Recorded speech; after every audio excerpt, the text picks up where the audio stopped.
নাফরমানি করো। আজকে বলো আল্লাহ তুমি আমারে গরিব বানাইছো মাওলা, কিন্তু গরিব বানাইছো ধনী হওয়ারও আল্লাহ তাআলা আলামত দিয়ে দিছে। আল্লাহ তাআলা বলে বান্দারে গভীর রজনীতে যখন 1টা 2টা 3টা বেজে যায়, সারা এলাকার মধ্যে ঘুমে বিভোর, কিন্তু আমার কিছু কিছু বান্দা তাহাজ্জুদের জন্য ওযু বানাইয়া নেয়। ওরে দুনিয়ার মুসলমান মুরব্বি বাবারা, আমার মতো তোমার মতো কত যুবক কত পাকাদারিওয়ালা মুরব্বি আছে, এই কড়া শীতের দিনে কম্বলটা গায়ে দিয়ে পালাইয়া দেয়, 3টা বাজে ওযুটা বানাইয়া নামাজের মুসল্লাটা নিয়ে দাঁড়াইয়া যায়, আল্লাহু আকবার বলে যখন শুরু করে আলহামদুলিল্লাহি রাব্বিল আলামিন, সমস্ত প্রশংসা ওই রব্বে কারিমের জন্য। কোন আল্লাহ তাআলা বলে বান্দারে তুমি যদি আমার দিকে হেঁটে হেঁটে আসো, আমি তোমার দিকে দৌড়ে দৌড়ে যাই।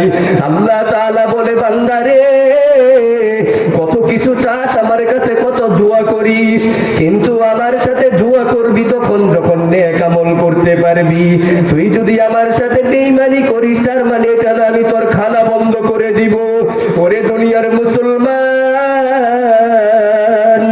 আজকে ভালো করে বুঝিয়া নাও, আমার মতো কত যুবক, তোমার মতো টাকাদারিওয়ালা কত মুরব্বি আছে, আজকে রাতের 2টা 3টা বেজে যায়, সারা এলাকা সারা দেশ ঘুমে বিভোর, কিন্তু আল্লাহ তাআলার কিছু বান্দা রয়েছে যারা 2টা 3টা বাজে শরীর থেকে ওই আরামের ঘুমকে হারাম করিয়া শীতের দিনে কল চেপে ওযুটা বানাইয়া মুসল্লাটা নিয়ে দাঁড়াইয়া যায়, 2 রাকাত নামাজ শেষ করে রব্বে কারিমের দিকে হাত উঠায়, ও মালিক জীবনে কত গুনাহ করিয়াছি রে মালিক, এই গুনাহ করতে করতে কলবটাকে অন্ধকার বানাইয়া ফেলছি, আয় আল্লাহ দয়া করিয়া মায়া করিয়া জিন্দেগীর সমস্ত গুনাহ খাতাগুলোকে মাফ করিয়া দাও।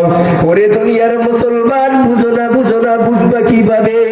আজকে তুমি কওমি মাদ্রাসার মধ্যে তাকিয়া দেখো, কওমি মাদ্রাসার মধ্যে আপনারা তো বিভোর হয়ে যান ঘুমের মধ্যে, আপনারা তো প্রতিদিন ঘুমের রাতে ঘুমের রজনীতে অন্ধকার হয়ে ডুবে যান, কিন্তু ওই কওমি মাদ্রাসার সন্তানের দিকে তাকাইয়া দেখেন, রাত যখন 3:30 2টা বেজে যায় তখন তারা উঠে, শীতের রজনীতে অন্ধকার রজনীতে তারা ওযুটা বানাইয়া কোরআন শরীফ তেলাওয়াত শুরু করিয়া দেয়।